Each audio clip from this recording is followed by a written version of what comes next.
거울 속에 너. 장성희.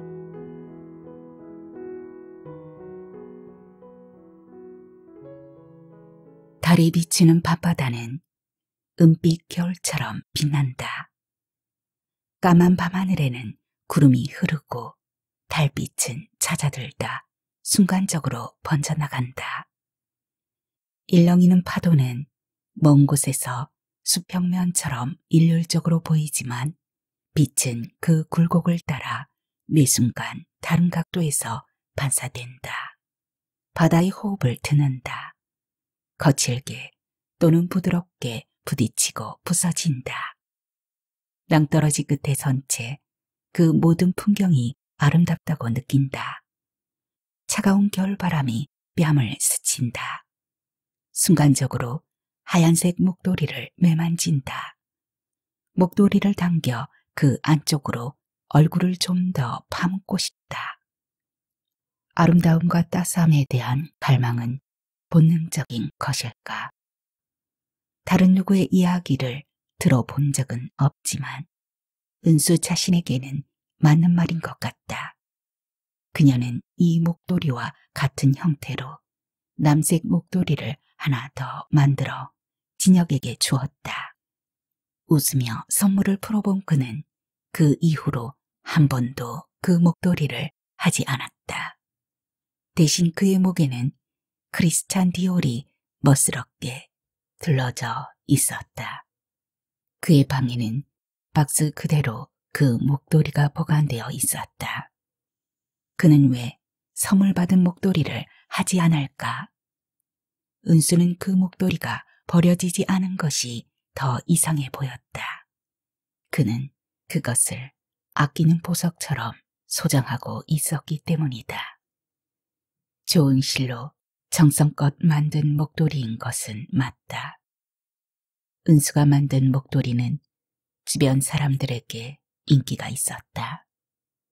진혁에게 줄 그 목도리의 남색 실은 은수가 며칠을 여러 가게를 찾아다니며 직접 고른 촉감과 색상을 갖고 있었다.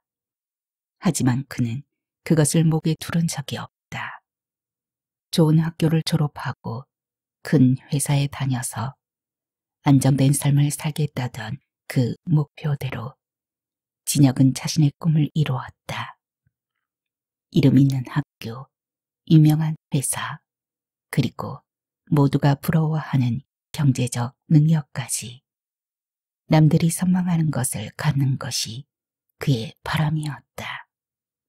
은수가 만든 목도리는 그런 진혁의 욕망을 채우지 못한다. 하지만 그는 그 목도리를 자신이 아끼는 공간에 자신만을 위해 보관하고 있었던 것이다. 은수는 사귀듯 스스로에게 물었다. 진혁은 그가 손에 쥔 것들을 정말 원하는 걸까? 첫눈이 내리던 날이었다. 카페에서 에스프레소를 마시던 진혁은 청첩장을 내밀었다. 은수는 그에게 프로포즈를 받은 적이 없다. 그 청첩장에는 다른 여자의 이름이 적혀 있었다. 그는 이별을 그렇게 말하고 있었다. 은수는 진혁의 두 눈을 응시했다. 단단하고 차가워 보였다. 처음 사귀자고 했을 때에도 그는 그런 표정을 하고 있었다. 은수는 그때 진혁이 자신에게 진지하다고 생각했다. 그리고 이제는 그가 바뀌지 않을 것임을 직감했다. 속이지 않고 알려줘서 고마워. 석 달 전 진혁에게 연락이 끊어진 후로 체념하고 있던 은수였다. 그렇게 한 달 동안 감기를 앓던 은수는 겨울 바다를 마주했다. 바다는 눈이 부시도록 아름답고 바람은 살을 에일듯이 메웠다. 물속은 좀 더 따뜻할까? 은수는 자신의 생각이 어리석음을 알고 있었다. 지금 이것보다 더 최악은 어디에나 존재한다. 물 밑바닥까지 떨어지면 그보다 나쁜 것은 없지 않을까. 그녀는 손을 뻗어 허공에 그의 얼굴을 그렸다. 부서지고 싶었다. 망가지고 싶었다. 그렇게 아래로 하염없이 떨어졌다. 더 어둡고 더 차가운 그가 없는 곳을 향해서. 악몽을 꾸었다. 일어나 식은땀을 닦고 나면 현실은 달라진 것이 없었다. 진혁과 헤어진 것이다. 은수는 매일 진혁을 자신의 삶에서 지원했다. 더 이상 인스타그램에서 진혁을 팔로잉하지 않는다. 자신의 인스타그램에서 그와 관련된 사진들을 내렸다. 대학 때 동아리에서 다른 사람들과 함께 찍은 사진만이 남겨졌다. 그때 그곳에서 은수는 진혁을 처음 만났다. 재수를 하고 군대까지 다녀와 복학한 그는 그녀보다 3살이 더 많았다. 그는 재수하던 시절이 끔찍했다고 말하곤 했다. 그 시절의 그의 사진을 보며 은수는 한없이 웃었다. 집과 독서실만을 오가며 아침, 점심, 저녁을 잘 챙겨 먹은 덕분에 그는 지금보다 2배는 더 살이 붙은 듯 했다. 합격 후 현기증이 나서 쓰러질 때까지 살을 뺐다고 했다. 누가 폭탄이랑 사귀자고 하겠어? 책에 파묻혀 귀엽게 웃는 그의 사진을 손에 쥔 은수를 향해 그가 말했다. 너는 내가 살이 찌면 헤어지자고 할 거야? 그는 짓궂게 웃으며 고개를 끄덕였다. 그 질문은 처음부터 잘못된 것이라고 은수는 생각했다. 그녀는 그가 왜 자신에게 고백했는지를 물어야 했던 것이다. 은수는 거울 속에 자신을 보았다. 움푹 패인 듯 꺼져버린 눈덩이는 흡사 귀신을 보는 듯했다. 며칠을 앓았다. 먹지도 씻지도 못했다. 온몸이 물에 젖은 솜처럼 무겁기만 했다. 작은 움직임조차 그녀에게는 버겁기만 했다. 방 안은 하루 종일 밤이었다. 암막 커튼을 치고 방 밖으로 나가지 않았기 때문이다. 은수는 벽에 기대어 천천히 걸음을 옮겼다. 이대로 이렇게 무너질 수 없었다. 커튼을 걷자 방 안으로 햇살이 쏟아졌다. 그녀는 빛이 이질적으로 느껴졌다. 마치 컵 안의 물과 기름처럼 서로 섞이지 못했다. 그리고 힘을 내어 냉장고에서 물을 꺼내 마셨다. 벽시계는 오후 1시를 가리키고 있었다. 꺼놓은 핸드폰을 켜자 문자와 카톡이 쏟아졌다. 그녀는 무시한 채 어플로 음식을 주문했다. 그리고 화장실을 향해 걸었다. 샤워를 마치고 핸드폰으로 주문한 음식이 도착했음을 확인한 후 현관문을 열었다. 소고기 죽이었다. 갑자기 음식을 삼키자 목이 아팠다. 신물이 올라왔다. 다시 물을 마셨다. 음식이란 때로 생존을 위한 수단이다. 회사는 휴직 상태였다. 나사가 빠져 고장난 듯 그 무엇에도 집중할 수 없다는 것을 깨닫고 은수는 휴직계를 제출했다. 12월이었다. 그는 크리스마스 이브에 다른 여자와 결혼을 한다. 날짜가 다가올수록 무기력과 공포가 찾아왔다. 9월경 연락이 끊어졌을 때 그를 염려하다 돌아올 것이라는 기대로 버텼다. 그 모든 것이 무너져 내렸다. 인터컨티넨탈 호텔이라고 했다. 결혼을 하기 위해 그를 사랑했던 것은 아니었다. 대학에 입학해서 10년을 사귄 남자였다. 그를 알고 그의 가족을 안다. 그가 대학을 졸업하고 회사에 입사해서 지금까지 모든 순간을 함께했다. 그 시간들이 청첩장 한 장으로 부서진 것이다. 은수는 진혁을 붙잡으려 구차하게 매달리고 싶지 않았다. 그가 원하는 인생을 다른 여자와 시작한다고 해도 어차피 그의 선택일 뿐이었다. 하지만 이렇게 그의 과거가 되는 기분은 참을 수 없이 고통스러웠다. 방 안에 펼쳐진 청첩장이 놓여 있었다. 은수는 그것을 집어 구겨버렸다. 차를 타고 마트로 향했다. 쇼핑은 늘 기분을 새롭게 바꿔준다.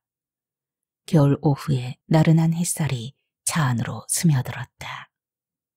저녁은 직접 만든 요리를 먹고 싶었다. 엄마와 아빠, 그리고 아이들. 은수는 베인다는 말을 이해할 것 같았다. 감정의 날의 베인 상처는 보이지 않는다. 하지만 그 상흔은 때로 일상을 무너뜨린다. 함께 좋은 회사에 취직했을 때에는 그와 죽을 때까지 같이 하는 긴 여정을 꿈꾸었다. 결혼이라는 것은 그 여정 중 하나의 작은 절차에 불과했다. 왜 다른 선택지에 대해 생각하지 못했던 것일까? 은수는 카트에 물건을 담으며 생각했다. 마트에 물건 중 1인분은 없었다. 갖가지 음식을 식탁 위에 마음껏 차리리라 마음먹었다. 생각해보면 은수 자신만을 위해 요리를 한 기억이 없었다. 그녀는 진혁이 좋아했던 음식을 생각하다 고개를 저었다. 익숙했던 것들이 차지하던 시간과 공간을 강제로 삭제해야 했다. 10년이었다. 그 기억을 통째로 버려야 하는 것이다. 마트에서 산 음식들을 냉장고에 채우고 방을 청소했다. 찢어진 청첩장부터 쓰레기통에 넣었다. 청소기의 소리는 꽤나 시끄러웠다. 하지만 은수는 그 소음보다 더 크게 텔레비전의 볼륨을 높였다. 프로그램은 중요하지 않았다. 정막을 찢어내는 것이 필요했다. 창문을 열었다. 해질녘의 겨울밤 공기는 스산하리만치 차가웠다.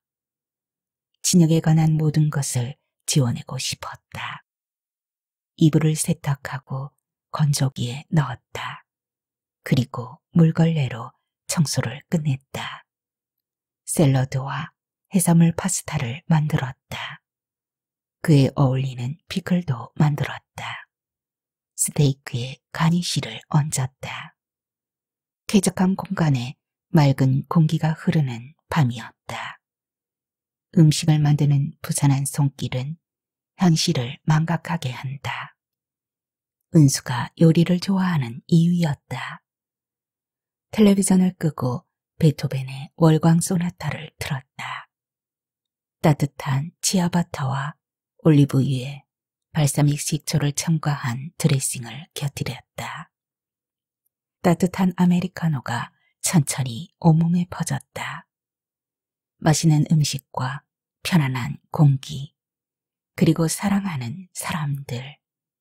그것으로 충분하다고 은수는 생각했다. 하지만 진혁은 그녀와 달랐던 것이다. 어디부터 잘못된 것일까? 아니, 질문을 바꿔야 했다. 정확히 어느 지점부터 그를 잘못 알고 있었던 것일까? 진혁이 처음 입사하던 날에 그와 저녁 식사를 했다. 은수는 그의 지갑이 바뀌었음을 깨달았다.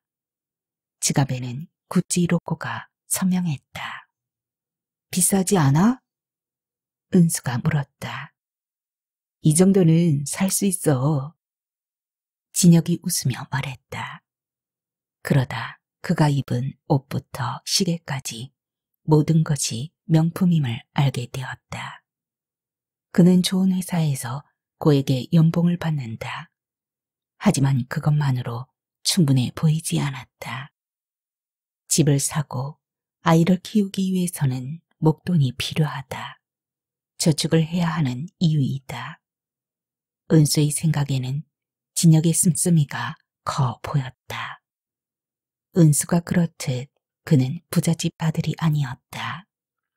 대기업에 취직하기 위해 재수까지 했던 진혁의 지난 시간들을 헤아리며 은수는 그를 이해하려 했다. 그날의 서울 야경은 아름다웠고 은수는 일을 복잡하게 하고 싶지 않았다. 그리고 한 달 뒤 진혁은 벤츠를 샀다. 스테이크를 씹자 육즙이 퍼졌다. 은수는 과거라는 퍼즐을 맞추고 있었다. 진혁과 만든 추억 속에 각자 다른 꿈을 꾸고 있었고 결국 깨어진 것이다. 머리를 자르려 미용실에 들렸다. 은수를 담당하는 헤어 디자이너는 거울 속 은수를 바라보며 연신 웃고 있었다. 은수는 그 웃음이 한없이 낯설게만 느껴졌다. 머리를 자르겠다고 하자 그는 다듬는 것이냐고 묻는다. 아니요. 은수가 답하자 그는 원하는 기장을 확인한다. 짧게, 더 짧게. 은수는 단발머리를 원했다. 수십 센티미터의 머리카락이 잘려나갔다. 펌을 하는 동안 잡지를 보았다. 진혁이 턱시도를 입은 채 하얀 드레스를 입은 여자를 끌어안고 있었다.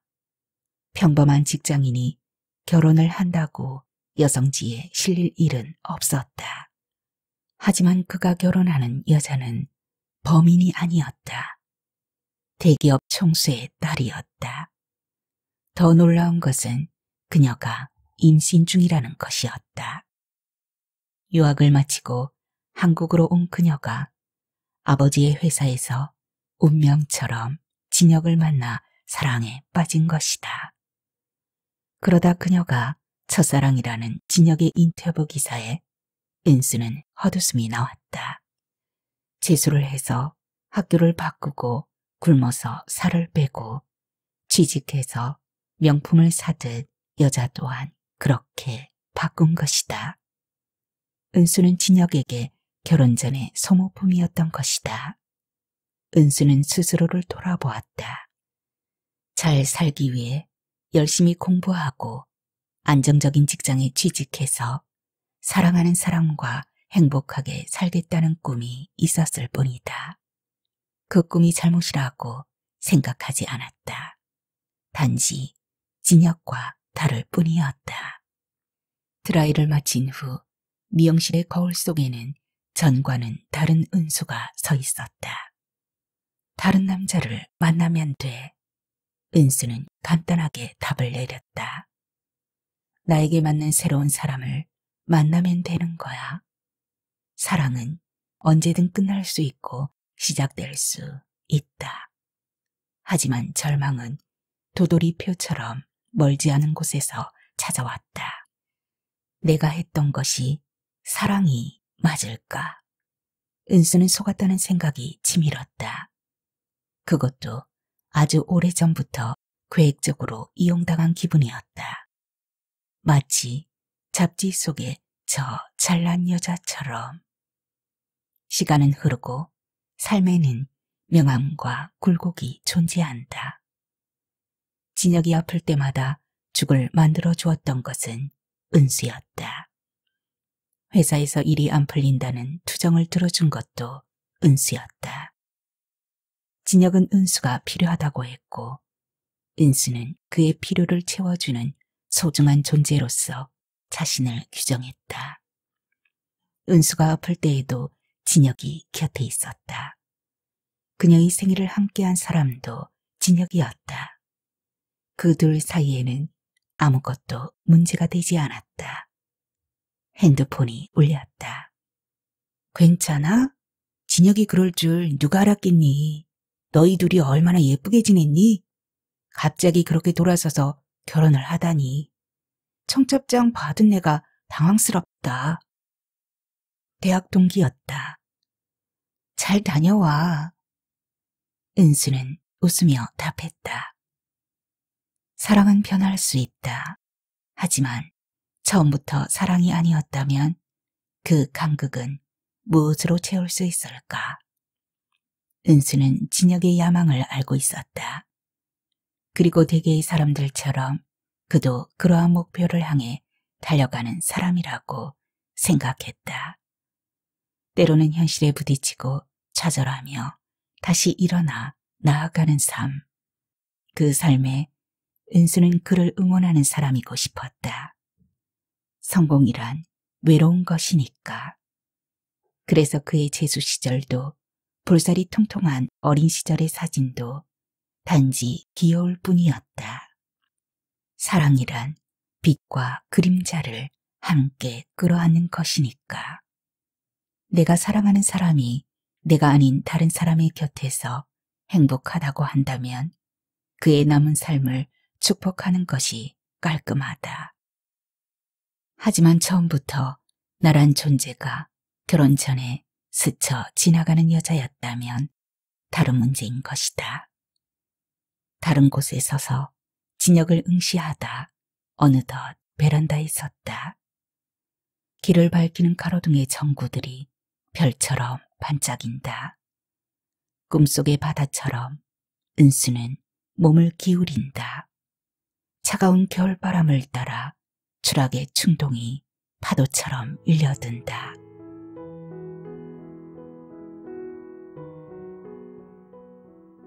꿈속의 꿈. 깨진 거울의 파편에 베이듯 매일 진혁은 그 꿈에 베었다. 쏟아지는 햇살 사이에 서서 푸르른 여름을 본다. 하얀색 커튼 자락이 바람결에 흩날린다. 진혁은 커피 머신에서 에스프레소를 추출해 마셨다. 일상은 평화롭다. 그러나 진혁은 은수라는 그림자에 여전히 휩싸여 있었다. 결혼 전 은수의 죽음을 알게 되었다. 진혁이 은수에게 청첩장을 건넸을 때 어쩌면 은수가 자신의 결혼을 축하하고 그녀에게 어울리는 다른 사람을 만나 결혼할 것이라고 단순하게 생각했는지도 모르겠다.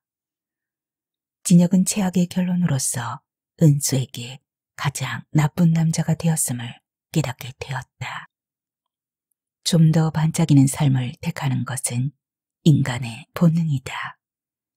진혁은 누구나 그렇다고 생각했다.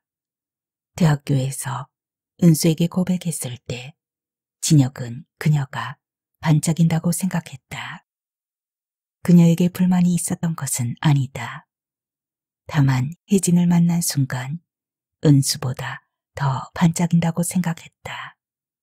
갖고 싶었다. 핸드폰이 울렸다. 먼저 출근, 오늘 바빠서. 혜진의 문자였다. 진혁은 꿈속에서 은수가 된다. 순수하게 진혁을 사랑하는 한 여자가 내면적으로 붕괴된 채 자살을 꿈꾼다. 그 과정이 하나하나 생생하게 진혁에게 전해진다. 만족이라는 것에는 100%가 존재하지 않는다. 은수의 목도리가 그러했다. 예쁘긴 하지만 회사에서 직장 동료를 만날 때 그 목도리를 하고 싶지는 않았다.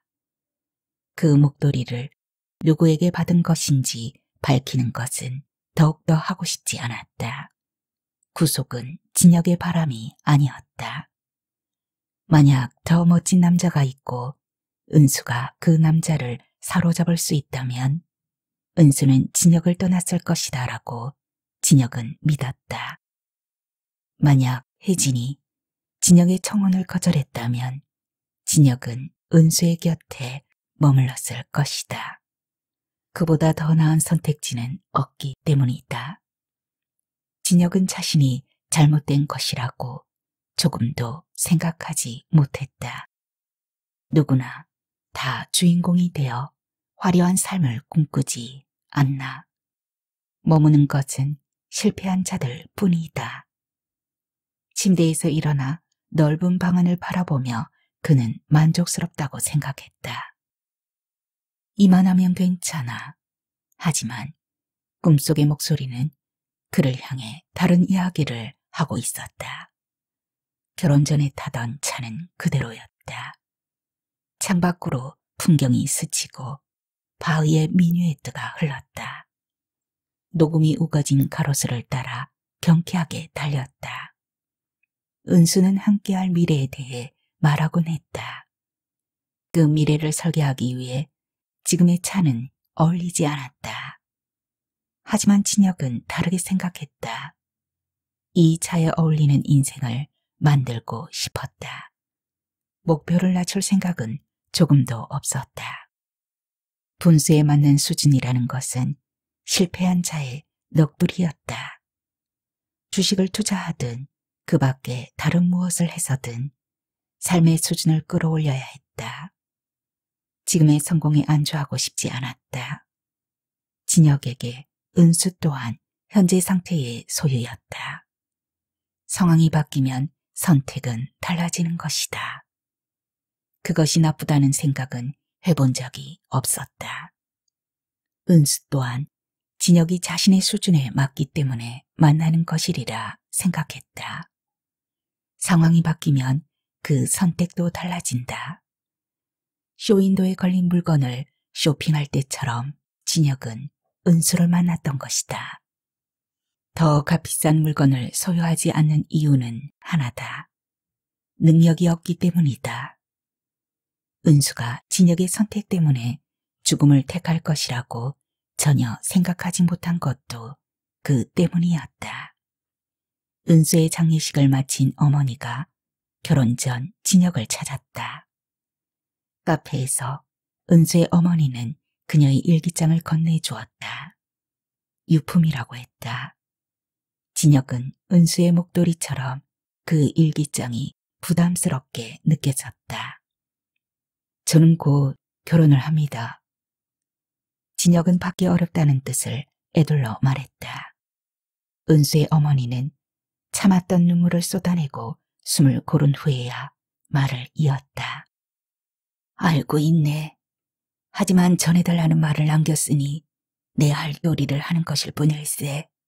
버리든 말든 자네 몫이야. 어머니는 냉정을 되찾으려는 듯 물을 마셨다. 진혁은 식사를 초대받아 은수의 어머니 집에 간 적이 있다. 해물탕, 갈비, 잡채 등이 한 상 가득 차려져 있었다. 함께 저녁 식사를 하며 진혁은 몇 번씩 음식이 맛있다고 했다. 은수의 어머니는 원망스러운 듯 진혁을 바라보았다. 저는 은수가 더 좋은 사람을 만날 줄 알았어요. 진혁은 그 살기 어린 눈빛을 피하고만 싶었다. 그래, 어리석은 것은 내 딸이겠지. 은수의 어머니는 자리에서 일어나 차값을 결제하고는 카페를 나섰다. 그렇게 은수의 일기장이 진혁의 손에 들려졌다.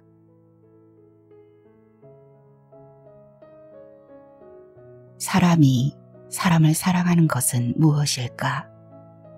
나는 그가 사진 동아리에서 수줍게 고백하던 때를 떠올린다. 설렘은 오래가지 않는다. 그는 내게 일상이 되어 있다. 매일 잘 지내는지 안부를 묻고 그의 삶의 중요한 순간에 함께한다. 그와 함께할 남은 삶을 꿈꾼다. 가을 여행처럼 그 과정은 때로 아주 구체적이다. 석 달째 그에게서 연락이 없다. 처음에는 무슨 일이 있는 것은 아닌지 걱정했다. 친구들조차 그에게 연락이 되지 않았다. 그는 연기처럼 사라져버렸다. 그의 집에 찾아갔다. 그의 어머니는 만날 수 없으니 오지 말라는 말만 하신다. 그나마 다행인 것은 그가 다치지 않은 것이다. 그러다 문득 그가 나를 떠나는 것은 아닌가 하는 생각이 든다. 10년이면 그럴만도 하다. 내가 지겨워진 것이라 헤어지겠다는 말을 못해 연락을 끊은 것이라면 보내주어야 할 것이다. 하지만 평생 함께하는 인생이 설렘만으로 채워지는 것은 아니다. 나는 아직 그를 사랑한다. 그래서 보내줘야 한다면, 그것이 답이라면 보내줘야 하겠지만. 일기장의 은수는 이미 이별을 예상하고 있다. 그렇게 허망하게 죽음을 선택하지는 않을 것 같다. 무엇이 그녀를 죽음으로 이끌었을까? 진혁은 이해하기 어려웠다. 은수를 홀로 둔 그 석 달 동안 진혁은 혜진에게 고백을 하고 사귀고 있었다. 은수의 전화는 회사든 집이든 핸드폰이든 피했다. 청혼을 하고 결혼이 확정되었을 때 은수에게 전화를 했던 것이다. 이별을 말하기 위해서였다. 혜진의 모든 것이 진혁을 사로잡았다. 자신이 바라는 성공한 인생이 그녀에게 있었다. 세상은 공평하지 않다. 진혁은 공평하지 않은 세상 속에서 자신이 원하는 것을 이루고 싶었다. 노력만으로는 부족하다. 노력을 뛰어넘는 무언가가 필요하다. 그것은 운이었다. 혜진은 아버지가 이룬 모든 것을 물려받을 외동딸이었다. 진혁의 눈에는 은수는 희미해지고 있었다. 쉽게 얻을 수 있는 것을 노력으로 얻는 것은 어리석기 때문이다. 목표를 낮추는 것은 더욱 바보 같은 짓이다. 하지만 은수의 사랑은 그녀를 바보로 만들고 있었다. 진혁은 일기장을 넘기며 생각했다. 나는 자기가 욕심 많은 사람이라서 좋아. 잘 익은 스테이크를 입에 넣으며 혜진이 말했다. 알고 있었구나. 진혁은 자기도 모르게 말을 내뱉었다. 무엇을 어디까지 알고 있을까? 진혁은 생각에 잠겼다. 나는 그 여자를 이겼다고 생각해. 아스파라거스를 접시 한켠으로 밀어내며 혜진이 말을 이었다. 그녀는 채소를 싫어한다. 은수와 헤어진 석 달 동안 진혁과 혜진은 미친 듯이 서로에게 빠져들었다. 진혁은 혜진이 필요해 잡고 싶었고 혜진은 은수를 이기고 싶었다. 평생을 함께할 듯한 10년 동안의 사랑을 부수고 진혁을 손에 넣고 싶었다. 아이가 생겼다. 진혁이 청혼을 했다. 혜진은 그의 청혼을 받아들였다. 첫사랑에 관한 짓궂은 인터뷰 기사도 혜진이 준비한 것이었다. 진혁은 망설임 없이 혜진이 첫사랑이라고 했다. 지금 그의 눈앞에 선 자신이 승리자라고 혜진은 의심 없이 믿었다. 그 여자 죽었어. 알아. 혜진이 진혁에게 답했다. 모르는 척 평생을 그렇게 지낼 수 있는 이야기였다. 굳이 꺼낼 필요가 없는 일이다. 자기 요새 악몽 꾸지 않아? 말을 마친 혜진은 레드와인을 한 모금 마셨다. 진혁은 할 말이 없었다. 사실이었기 때문이다. 하필 우리 결혼을 앞두고 죽어서 자기가 힘든 거야. 이해는 하는데 빨리 잊어. 그 편이 합리적이고 효율적이다. 죽은 사람은 죽은 사람이고 산 사람은 산 사람이니까. 진혁은 말없이 물을 마셨다.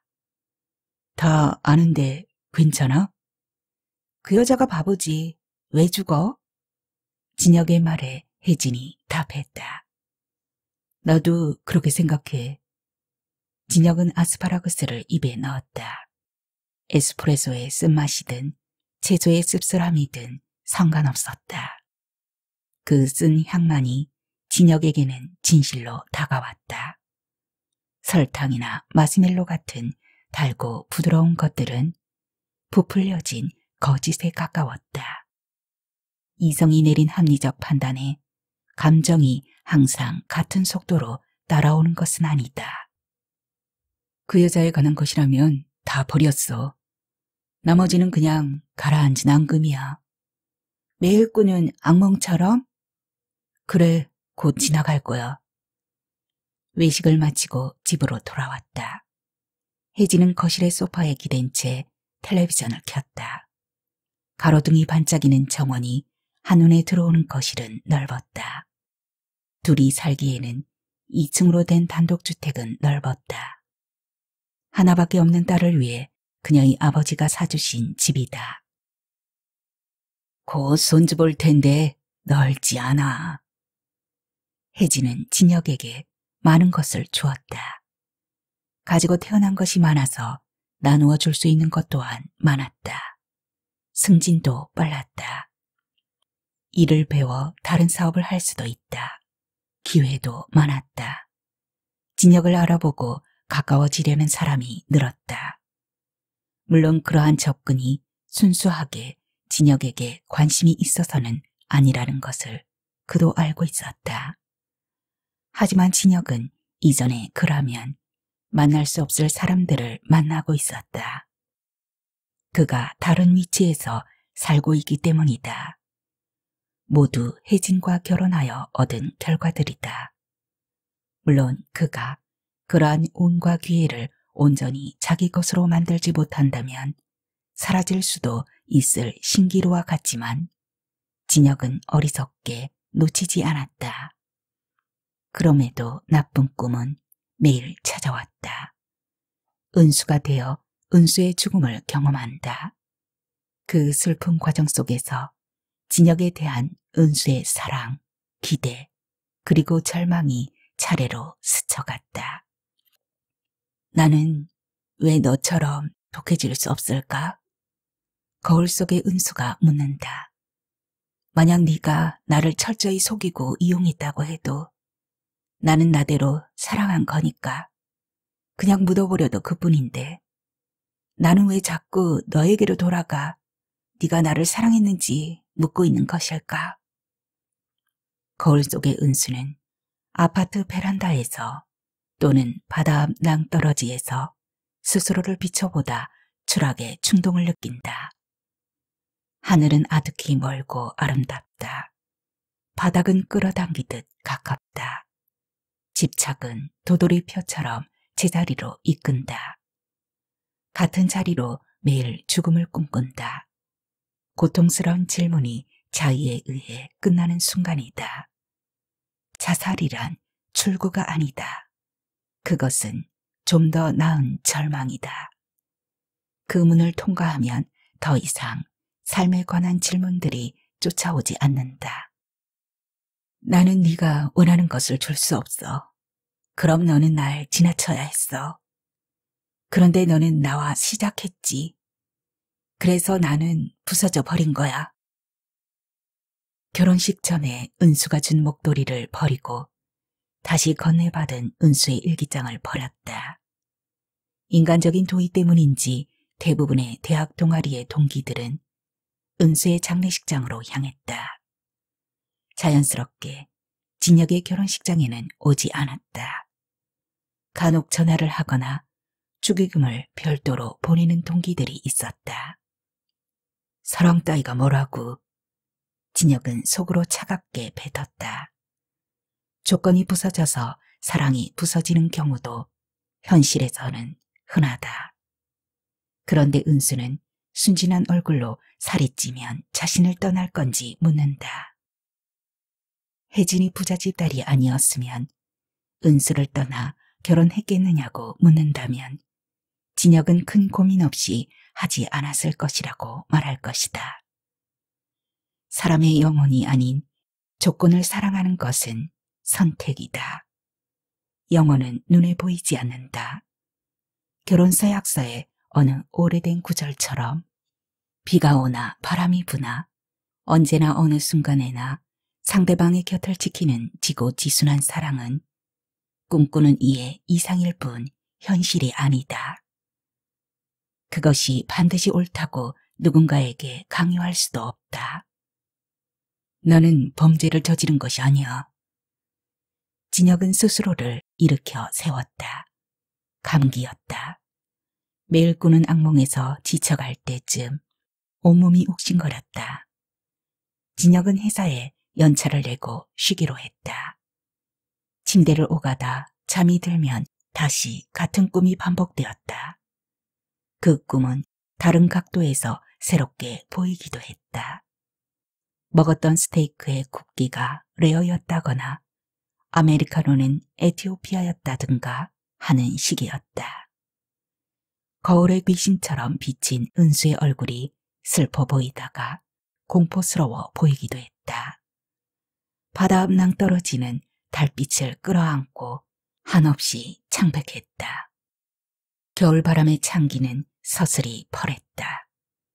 정적에 휩싸인 겨울바다는 별빛 속에 은회색 거울을 닮았다. 낙하할 때의 속도가 은수의 전신을 휘감았다. 지나온 모든 시간들이 아득히 멀어져 갔다. 사랑했던 순간들 속에 꽃처럼 피어나다 배신감에 사로잡혀 죽어가는 감정의 파노라마가 펼쳐졌다. 죽음의 순간 눈을 떴다. 때로는 아침이었고 때로는 밤이었다. 눈을 뜨면 냉장고 앞으로 가서 무언가를 꺼내 먹었다. 퇴근한 혜진이 깨우면 그때 또 식사를 함께 했다. 미안해. 뭐가? 아파서. 쓸데없는 소리. 혜진은 진혁의 죄책감이 그를 올가매고 있다고 생각했다. 교통사고가 있었다. 진혁은 감기라는 사실도 잊고 병원으로 향했다. 유산이라는 단어를 들은 것 같다. 하지만 어떠한 소리도 진혁에게는 유의미하게 들리지 않았다. 아직 뛰고 있는 아내 혜진의 심장 소리만이 그를 움직이게 했다. 아내의 손에 자신의 손을 포개었다. 처음부터 끝까지 모든 것을 알고도 이해해준 그녀였다. 한없이 이기적이지만 자신을 사랑한다는 이유로 그 모든 것을 문제 삼지 않았다. 혜진은 언제나 진혁의 편이었다. 혜진의 가족이 다녀갔다. 진혁의 가족도 찾아왔다. 진혁의 어머니는 은수를 원망했다. 그냥 다른 남자 만나 잘 살면 되지. 어쩌면 그렇게 애가 독하다니? 그만하세요. 어른들은 이성적으로 생각하지 않는 습관이 있다. 나쁜 일은 다른 나쁜 일과 연관된다고 생각한다. 그리고 무엇보다 자기 자신에게 관대하다. 며칠 동안 혜진은 혼수 상태였다. 진혁은 그녀에게 더 이상 은수의 그림자가 드리워지는 것이 싫었다. 눈을 뜬 혜진은 며칠을 울었다. 처음에는 아이를 잃어서 우는 듯했다. 뱃속의 아이와 하나처럼 지내다가 잃고 나니 밀려드는 외로움 같았다. 서러워 보였다. 울고 있는 그녀를 끌어안고 며칠을 지내고 나니 혜진은 그제서야 곁에 있는 진혁을 바라보았다. 또 다른 눈물은 진혁에 대한 미안함이었다. 혜진에게 아이는 진혁에게 주는 선물과도 같았다. 그 선물이 사라져버린 것이다. 아이는 또 나오면 돼. 진혁은 혜진의 아버지처럼 똑같이 말했다. 그 말이 얼마나 냉정한 의미를 지닌 것인지 진혁도 알고 있었다. 하지만 은수로 인해 진혁이 그러했듯 혜진이 유산된 아이 때문에 더 이상 앞으로 나아가지 못한 채 살게 할 순 없었다. 그러한 악몽이 본질적으로 일어난 일을 돌이킬 수 없기 때문에 더욱 최악이 될 수 있음을 진혁은 알고 있었다. 시작은 조건이었는지도 모르겠다. 하지만 그 관계는 상대에 대한 사랑으로 이어지고 있었다. 아이를 잃어도 돈을 잃어도 혜진을 잃고 싶지는 않았다. 혜진이 진혁을 사랑하고 있음을 그도 깨닫게 되었기 때문이다. 악몽 속에서 옛사랑의 그림자 속에서 진혁은 허우적대고 있었다. 그 거울은 진혁을 향해 스스로 누구인지를 도출하게 했다. 진혁은 자신의 이기심에 솔직했다. 그리고 그런 그를 사랑하는 여자를 만났다. 완전한 것에 대한 사랑은 어쩌면 사랑이 아닐지 모른다. 그것은 존재한다고 믿고 싶은 환상일 것이다. 은수가 사랑한 것은 진혁이 아니라 진혁에 대한 은수의 환상일 것이다. 그 환상이 부서진 것은 진혁의 잘못이 컸지만 세상에 완전한 것은 존재하지 않는다. 처음에는 혜진의 조건이 매력적이었지만 이제 진혁은 그녀가 하는 사랑을 보고 이끌린다. 혜진은 완전하지 않은 진혁을 사랑하고 있는 것이다. 그리고 완전하지 않은 자신에 대한 그녀의 사랑은 진혁을 변화시키고 있었다. 은수가 했던 상대를 위한 사랑을 이제 진혁도 할 수 있을 것만 같다. 아이를 잃는 시련 가운데 사랑이란 무엇인가라는 근원적인 질문에 닿게 된 것이다. 미안해. 진혁은 자기도 모르게 또 사과를 하고 있었다. 왜? 혜진이 물었다. 너 때문에 안 겪어도 될 일을 겪은 것 같아. 당신 때문에 좋은 일도 많았는걸. 나도 내가 나빴던 거 알아. 그래서 아이를 잃었나 봐. 바보, 네 탓이 아니야. 진혁은 혜진을 끌어안았다. 미안해. 거울 속의 은수는 자신을 향해 말했다. 10년 전으로 돌아간다면 너에게 고백하지 않았을 거야. 거울 밖의 은수가 거울을 응시하며 말했다. 그 사랑은 너를 망가뜨렸어. 너는 나를 사랑하지 않았어야 해. 거울 속의 은수가 고개를 끄덕였다. 은수는 식탁에 앉아 해산물 파스타를 먹는다.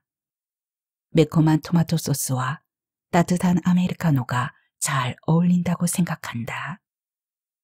베토벤의 월광 소나타가 흘렀다. 따뜻한 방 안으로 창밖에 차가운 겨울바람이 불어왔다. 베란다에 서서 하늘을 올려다본다. 구름이 끼어선지 온통 까만 잿빛이다. 오히려 단지를 밝힌 가로등이 아름답게 거리를 비춘다.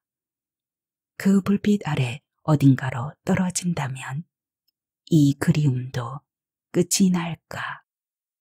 나는 너를 더 이상 찾지 않을까? 사랑이 집착이 된다는 것은 감정이 변질되기 때문이다.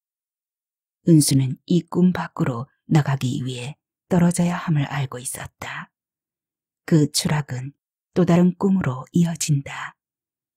죽음에서 또 죽음으로 꿈은 메비우스의 띠처럼 이어진다. 다시 차가운 겨울바다 위 낭떠러지이다. 은수는 절벽에 서서 고요에 휩싸인 바다를 내려다본다. 맑은 달빛 아래 은혜색 물결은 거울처럼 빛난다. 하지만 바다의 심연은 하늘처럼 아름답지 않다. 그 아래 차가운 물결은 모든 것을 집어삼킬 것이다. 싸늘한 겨울바람이 뺨을 스친다. 두터운 외투도 목도리도 한기를 막을 수 없다. 은수는 목도리를 매만진다. 몇 년도 더 오래된 목도리다. 눈처럼 하얀 목도리를 뜨고 싶었다. 그에 어울리는 남색 목도리는 바다를 닮았으면 했다. 짙은 바다의 심연은 진혁과 어울린다고 생각했다. 그는 원하는 것에 진심을 다했다. 그로 인한 고통도 잘 견뎌냈다. 상자 안에 담긴 채 그대로 보관된 목도리를 바라보다 은수는 진혁에게 자신이 목적지가 아닐 수 있다고 생각했다. 은수의 바람은 진혁에게 닿지 못한다. 그런데 그는 왜 그때 은수에게 고백했을까? 은수는 문득 진혁을 사랑한 자신에게 미안해졌다. 스쳐 지나가기에 그녀는 그에게 너무나 진지했던 것이다. 떨어지는 속도는 죽음을 향해 달려간다. 반짝이는 가로등 아래 차가운 바닥이든 매서운 겨울바람이 부는 절벽 아래 바닷속이든 하강은 삶으로부터 멀어져 간다. 그 끝에는 더 이상 질문이 없다. 그리움이나 후회도 없다. 끝이 오는 순간까지 순환은 반복된다. 어디서부터 어떻게 잘못된 것일까? 심장이 아파오는 이유를 은수는 알 것도 같았다. 그 고통이 죽음으로써 끝이 날 것도 알 수 있었다. 진혁 씨 눈을 떠요. 먼 곳에서 누군가 부르는 소리가 들린다. 은수는 자신이 혼자임을 안다. 진혁은 이제 그녀 곁에 없다. 이 꿈이 끝나면 그리움도 끝난다. 사람이란 반짝임을 붙잡는 것이 아니다. 그것은 상대의 빛과 그림자를 끌어안는 것이다. 따라서 누군가를 사랑한다고 말할 때 그 사람의 무언가를 갖고 싶다는 말은 무의미하다. 그것은 결국 깨어질 꿈이기 때문이다. 상대의 고통이 온전히 나의 것으로 체화되는 순간 너는 내가 된다.